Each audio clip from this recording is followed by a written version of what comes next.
قدرمندو اوریدونکو د هر قسم دینی کیسټو د پاره زمونږ د دکان پته یاد ساتئ. صدای دین اسلامی کیسټ اینڈ سی ڈی سینٹر نشتر آباد برستی مدینہ مسجد نس سکندر فورا چوک پشاور شہر د حنیف اللہ اینڈ قدرت اللہ دکان. موبائل نمبر دے 0345 914 711 5. أنت العليم الحكيم.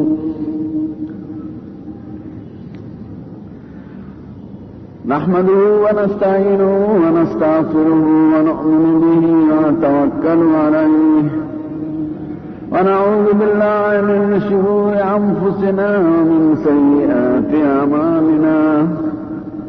من يهده الله فلا مضل له ومن يضلله فلا هادي له. ونشهد أن لا إله إلا الله وحده لا شريك له. ونشهد أن سيدنا وسندنا وحبيبنا وشفيعنا ورحمتنا ومولانا محمدا عبده ورسوله. أما بعد فأعوذ بالله من الشيطان الرجيم. بسم الله الرحمن الرحيم. الرجال قوامون على النساء بما فضل الله بعضهم على بعض وبما أنفقوا. فالصالحات قانتات حافظات للغيب بما حفظ الله. واللاتي تخافون نشوزهن فعظوهن واهجروهن في المضاجع. صدق الله مولانا العظيم. درود شريف. اللهم صل على سيدنا محمد وعلى سيدنا محمد اللهم صل على سيدنا زمانة من مشران ماذا قد حقوق العباد مسألة شروع کرد. حقوق العباد د بندگان په یو بل حق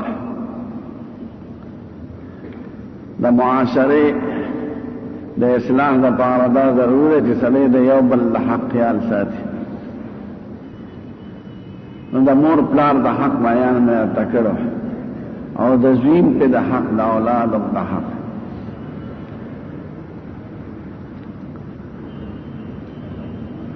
د مشرانو بیان مې تکړه.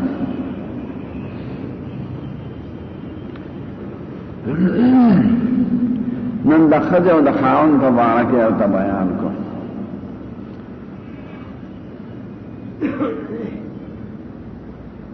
معاشره بنیادی د کور نه شروع کېږي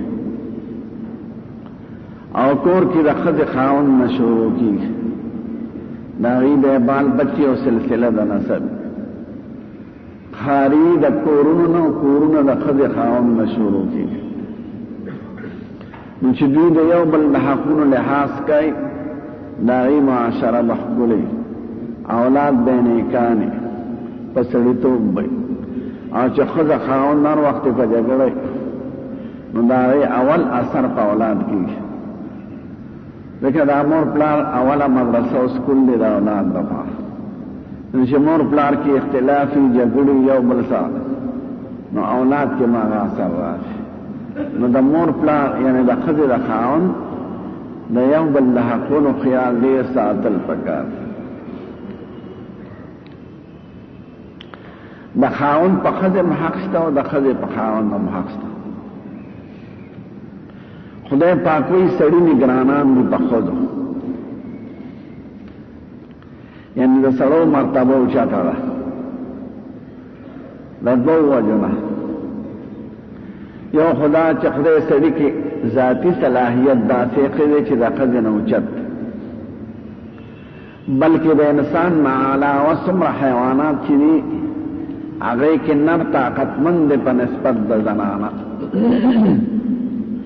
که چرګان والی، که سپي والی، که ګیدړان والی، که شرمقان والی، که زمري والی، که مارغان والی، نظام علی برابریږي چې یو اوچت وي بل ښکته یو بادشاهي بل وزیر اعظم وي،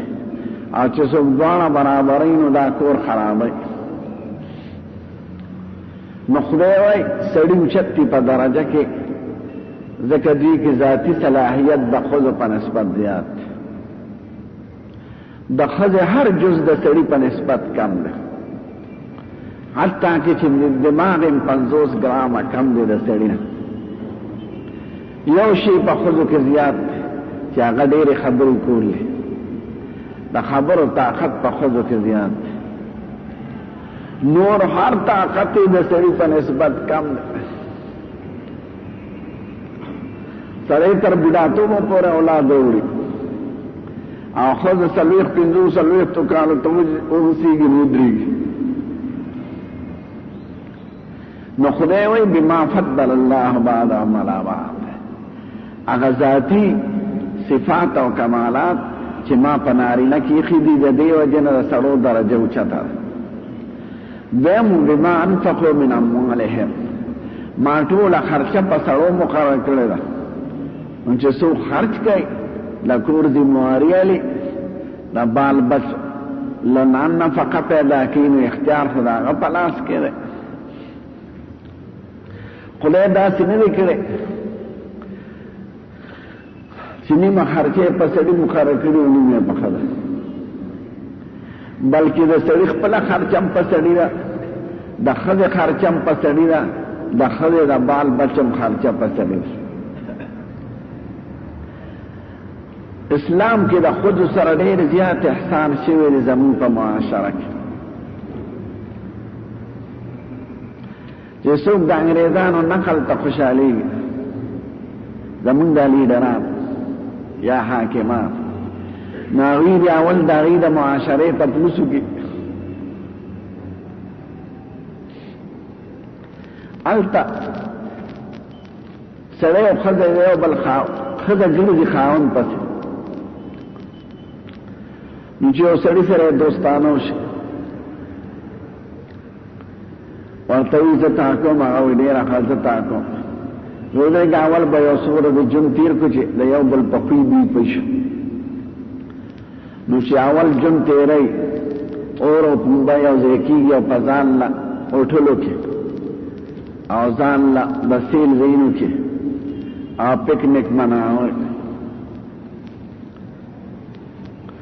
نو د هغوی به څه حال دا خو یو طبیعي څیز دی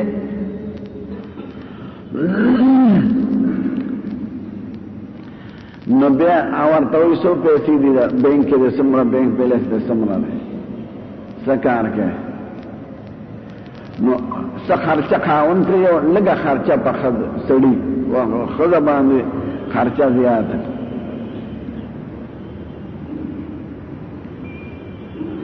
زمون شریعت دا احسان کړی چې ښځې نه یو جوهر او قیمتي مرغلره جوړه کړې او مرغلره او جوهر یې ته وایي ته به چا پسې نه دی تا له به خریدار راځي دا واده چې دی چې څنګه د سړي خواهش دی خو د ښځې هم خواهش دی سړی په واده کې ښځې ته محتاج دی ښځه په واده کې سړي ته محتاج ده سړی دا غواړي چې زما د ژوند یو ملګري چې ما سره ځان له په کوټه کې ښځه هم دا غواړي چې زما یو ملګري د ژوند خواهش د دواړو طرفو دی بلکې د ښځو خواهش د سړو دپاره زیات دی یعنی ښځه سړی ډېر خوښوي ښځې همیشه دا کوشش چې زه د سړو په نظر کې ښایسته راشم نو ډول او سنګار او دا به ډېر کوي چې ما ته یو سړی وي چې ته ډېر ښکلی او زما خوښه نو د جینۍ چې د بلوغ نه بلکې د بلوغ نه مخکې د هغې د واده فکر وي جامې ځان نه جوړوي لپټې سنبالوي دا خو تاسو ټولو ته معلوم وي د سړي به د دې باوجود چې د ښځې تقاضا زیاته ده او د ښځې خواهش زیات دی او ښځه سړي ته ډېره محتاجه ده خو ټوله خرچه شریعت په سړي مقرر کړې ده نو ښځې ته یو قیمتي جوهر او قیمتي مرغله راویلې ده چې نه ته نه دې سړو پسې سړی به تاله مهر په سړي کور په سړي لوښي لرګي په سړي تیار ناوې کړې به په موټر کې یا په ډولۍ کې یو تیار کور ته تلاړه لوښي به کور کې پراته نو چې ټوله خرچه شریعت په سړي مقرره کړې ده نو ښځې ته اوس به د ده د حکم تابع ځکه یو خو تا نه په ذاتي صلاحیت کې اوچت دی دویم ټوله خرچه شریعت په هغه مقرره کړې ده یو سړي ته نوکري ستا ورته وایي خرچه دی ستا په ما ستا تنخوا په ما ستا د بال بچ په ما او ته به د کوڅه کې چېرته به زینابوی ډېره ښه ده چې تنخوا راکړې خرچه راله راکړې بال بچ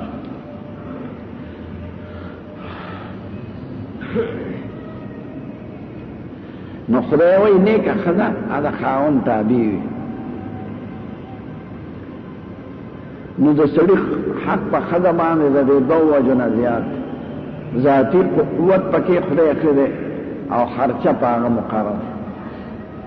نو اوس شریعت وایي ته د ده د حکم نه بغیر چال چلن مه کوه ستا د بل سړي سره کار نشته ستا د بازار وتلو ته حاجت نشته د بازار کار به درله خاوند کوي او موږ سړو سره ستاسې کار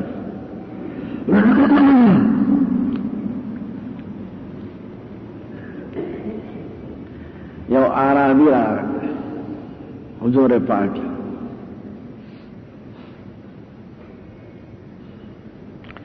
ویسے ما خو پتا ایمان نه وړی او ما ته د خپل یو معجزه وښایه معجزه هغه خبرو ته وایي چې خلاف عادت او خلاف د خلقو د طاقت د چا د وس کې ني معجزه وایي دې ته عاجز کرنے والی بات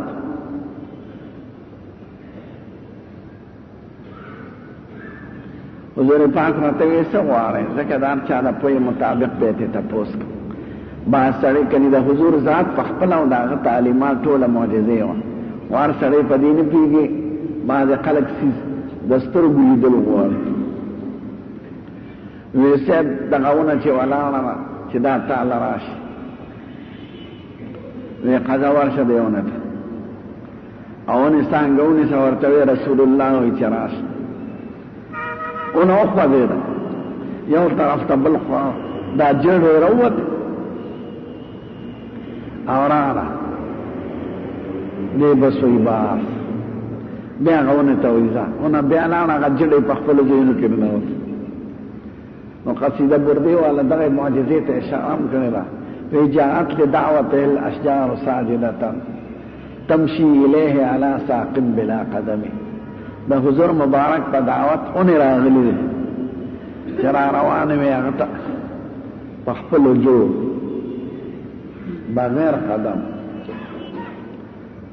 نو ډېر خوشحاله شو د عربي بانډې سړی عربي بانډې سړي ته وایي وی صاحب کی اجازت کې چې دستا سره خپې ښکل کړم وی ښځه ښکل کړه نو سره یې ښکل کړه خپې ښکل کړه وی صاحب کی اجازت کې چې زه تا ته سجده وکړم وی نه سجده مخلوق ته نه ده روا که سجده مخلوق ته کېدی شوې نو ما به دې ټولو ښځو ته حکم کړی وی چې خپلو خاوندانو ته سجده کوه ځکه د خاوند په لوی حق دی نو سجده روانه وه نو حضور پاک وای که سجده یو مخلوق ته روای نو ما به ښځو ته وایي چې خاوندانو ته سجده کوي زمون کتابونو کې دي او د دعا جهانو د سردار حدیث شریف چې یو سړی د خپلې ښځې نه مطالبه وکړي او د انکار وکړي بغیر څه خاص عذر نو تر سبا پورې په لعنت ورېږي او ترمذي شریف حدیث دی چې خاوند ښځه راوبلي نو که په تنور ولاړی او نیمې ډوډۍ پورې کړي نیمې نه پورې کړی دا به غار څه پرېږدي خو چې ډوډۍ د خاوند دی بدی نه یا په اوښه روانه پکته سوری او خاوند ته مطالبه وکړي نو که څه عذر یې نه که نه بیماري نه نو دا هغه حق پوره کوي دومره وی د ښځې دعا نه قبلېږي چې څو پورې خاوند به مې یاد کړی خاوند هم په دعا کې یادوي لیکن خاوند ورسره احسان کوي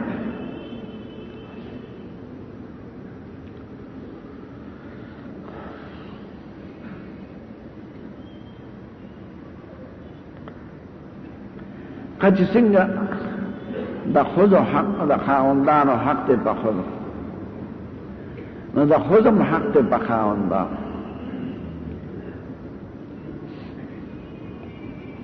ځکه معاشره فعالي ټیکېږي چې د دواړو د یو بل د حق لحاظ وکړي د دواړو جهانو سردار وي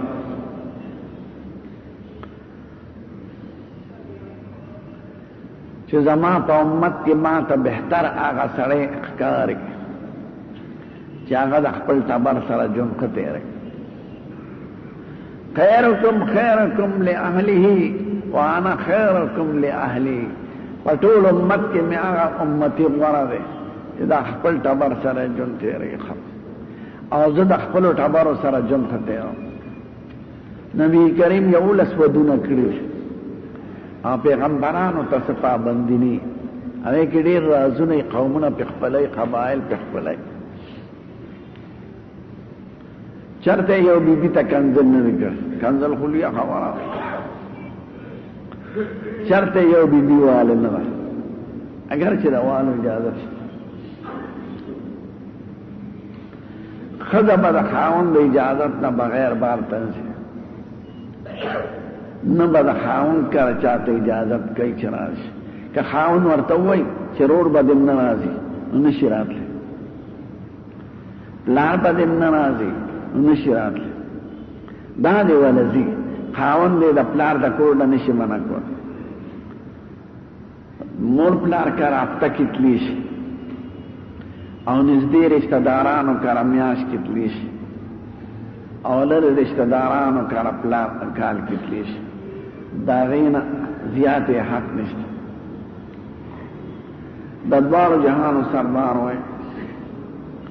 چې څه خورې هغه جنس نه به ښځې له مړ کړي ټبر دې ځان سره سړی کښېنوي په ډوډۍ او دا حسن معاشره او که هغې نه کښېني نو هغه ډوډۍ به خوري چې کومه ته خورې داسې نه چې غوړ او د غوښې او لوګان او ټیپر هغه د سر ته وخورې او هغې ته تیل چټ پاتې شي ډېر خلک دا زیاتې کوي چې په خپله د چینو چیز کې او ټبر له د ګوړې ځای ورکوي په خپله سرسري دغه خوري او ټبر لا ده نه چې ته څه خورې هغه به ورکوې او چې ته څه اغوندې د هغې جنس نه به ورکوې یعنې ته چې څومره مناسب جامې الې هغه شان هغې لوله نو چې څنګه سړی د خپلې ښځې نه د حق مطالبه کوي نو د هغې د حق به تم لحاظ ساتي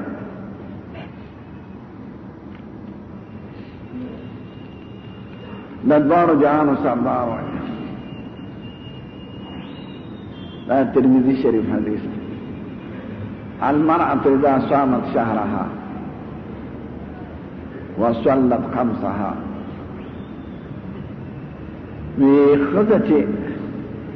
د رمضان روجې نیسي او 5 وخته لمونځ کوي او د خپل ځان حفاظت کوي بې حیایه کارونه نه کوي او د خاوند د حقونو خیال ساتي واطاعت بعلها د خاوند خبره مني او د هغه د مال او د بچو ساتنه کوي نو دا په هره دروازه د جنت چې ځینو خدای پاک به ورته دروازې کړه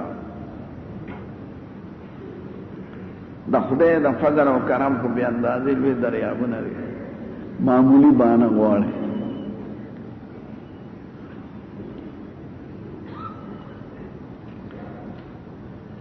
مکه مکرمه کې عادات د کلو نو دا نارینه په زنانو ضرور نو چې مدینه منورې ته راغلل نو هلته زنانه لږې زیاتې زلاوره وی پسړو نو حضور پاک ورته احکامات دا خود خیال سره بے بعضو زنانو شکایات روڑ نبی کریم زما خاون ما داسې وای ما داسې کوي نو د هغې سخت منع کړی دا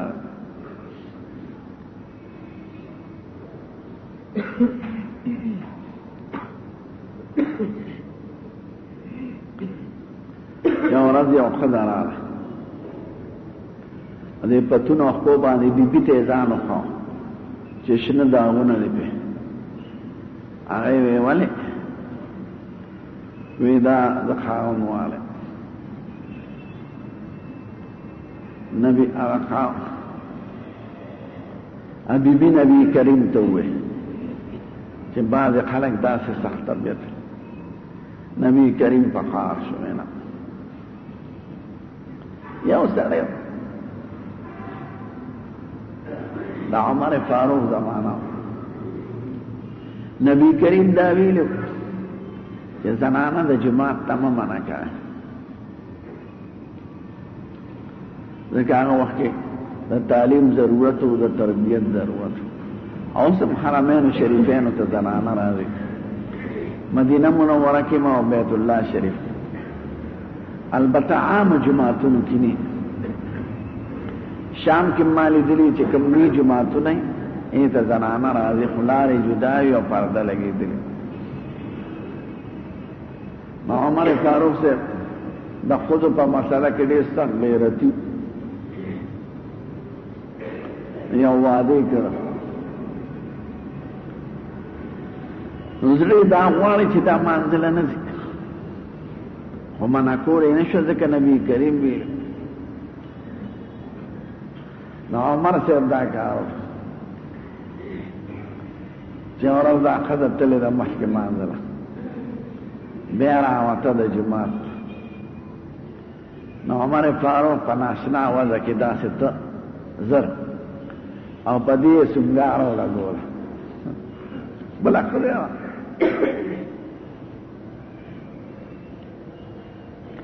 ښځې ونه پېژانده چې دویم مانځه وخت راغی نو اوس نه ځي چې درېیم وخت راغی نه ځي عمر فاروق ورته وایي د فلانکي مور ولې جومات ته نه ځي یاره پخوا خو به تلم خو سړو کې څه سړیتوب اوس سړي دې سړیتوب شوي دی نو زه نه ځم او کړی ورکړه ته حضرت عائشہ بی بی ویلا نږدې زمانه ده وی زنانو چې اوس کمې کانې شروع کړې وې حضور پاک اجازت کړو اجازت سره دا وه چې په ساده جامو کې به ځي عطر پلیل به نه پورې کوي سلام سره به فورا راځي ایسارېږي به نه نو وی دا اوس چې هغه زمانه کې هغه وایي د حضور پاک د وفات نه پس چې ښځو کومې کانې شروع کړي دي که دې نه حضور پاک هغه وخت کې خبر وي نو هغه وخت کې به یې منع کړې وه د دې وجه نه ټول فقها د اسلام وایي څلور واړه مذاهبه چې بغیر د دې خاصو ځایونو نه چې ښځې حج له تلي او روانې جوماتونو ته به نه ځي عام ملکونو کې دا پیدا حج لتلی دا حج ارمانی کنی مسئلہ علتم دارا یو خضر حج للارا داغی منز دا بیت اللہ شریف فنسبت کور کی زیاد غورا علت امامان دا حرم تقریرم کئی چی زنانا دینا نا زنانو دا وجه زنانو کی قمقلتوب دیر دا عبادت شوقی وی پوئی جینا نو د سړو په منځ کې به طوافونو کې ګرځي د سړي خپې ورسره لږې مجبورې نو کنې هغې ورته وایي اوس هم دا یاد داره که زنانم وي حج لري ورته وایي بغیر د ضرورت د طواف نه به بل طواف نه کوي سړو سره مه لګي ښځې به د سړو نه زیات طوافونه کوي او بغیر د خاصې موقع نه حرم شریف ته مه ځی مانځله کور منځ د حرم نه غوره دی خو شوق نو عائشہ بی بی وی دا کمې کانې چې دوی شروع کړې زمونږ مذهب کې دا زمونږ امام ابو حنیفه دا چې ځوانه ښځه به هم جومات ته نه ځي او بوډۍ به هم نه ځي او د امام شافعي صاحب دا مسلک دی چې بوډۍ خیر دی که لاړه شي او بیا خصوصا د تیارو په منځونو کې لکه ماښام او ماسخوتن او سبا او ځوانان یې دې نه ځي نو هغه په خپله قصه کوي وی زه یو ځل روانم زمانه مخکې یو بوډا سړی روان زه هغه بوډا نه یم لیدلی خو زه ترې وروسته روان د یو کوڅې نه یو بوډۍ ښځه راووته هغې هم زه نه یم لیدلی زه وروسته روان نو چې نږدې شو نو دې بوډا سړي ته لاسونه راتاو کړه او ښکلی کړه وی ما دغه وخت کې عربۍ کې یو متل وی لکل ساقطة لاقطة د هر پرېوتلي شي زم یو راوچتونکي وي دا بوډۍ به چا څه کوله خو د بوډا بوډۍ ته تقاضا پورته کېږي لکه تبلیغ والا تقاضا ورته بس بیا فیصله وکړه که نه دې ځوانانې راځي نه دې بوډېګانې راځي بوډا سړی خو ځوانې ته نشي نږدې کېدی خو بوډۍ ته به نږدې نو اوس مسله دا ده په څلور واړو مذهبو کې چې جماعت ته به ښځې نه راشي عمر فاروق زمانه عمر ته خبره یو سړی راغی د ښځې نه بعضې ښځې زبان درازه یې لګي خاوند ته جواب ورکړي نو دی راغی اوس عمر فاروق سره ملاقات کول غواړي چې ورته شکایت وکړي هغه ته خپله خبر پکار چې ام کلثوم نو با سیده وه د علي صاحب لور ده نو بعض بني آدم لږ تیزي او عمر فاروق د هغې ډېر احترام کو ځکه چې په بل طرف د حضور نسی ده امې چې بادشاه شو دا بیا ارمان و چې یاره زه د حضور په خاندان کې واده وکړم نو د علي صاحب لور به ام کلثوم یو یې مشره لور وه دا دویمه وه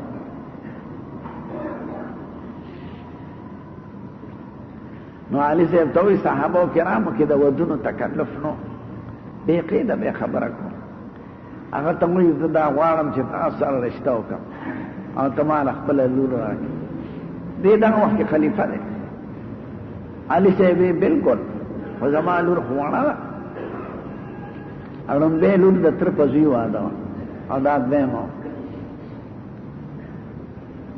خو یې زه بیا راولېږم په څه چل کې نو ته وګوره که د واده مناسبې ګڼې به ډېره ښه ده نو علي صاحب وله څادر ورکړه لا په سطر شوې نه وه ورته وایي چې دا امیر المؤمنین عمر صاحب ته وښایه چې پلار مې دا څادر راکړی دی چې دا څادر دی خوښ دی که نه دی خوښ نور خو دوی دواړه پویو هغه څه خبره دی هغه څادر یې عمر فاروق ته وښوي صاحب پلار مې دا راکړی چې دا څادر دی خوښ دی که نه وی څادر مې خوښ دی خو دی لنګ ته یې وله لاس کې خپې پټې وې خپې یې لیدل غوستل نو خپې ده هغه ورته فخار شو زما خپو سره دی که که څادر سره دی وی قسم دی که امیر المؤمنین نه وې نو سترګې به مې درنه وښکې ډېره سخته غیرتي خو دا مسله هغې ته نه وه معلومه چې سړی یو ښځه کوي کتل ورته روان خپو د ښځې په تام حق ده هغې سره به ظلم نه کوې د ځان نه به داسې بیا نه ګڼې لکه د پردي ډیران خره چې راباندې کې سړی چې خپل ټبر وایي دا د خیال کوي که زما خور وادي او زما لور وادي او هغه څوک وایي نو زه به خفه کېږم که نه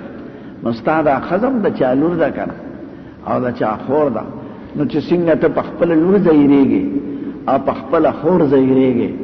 نو دې ښځې ته هم څه مه وایه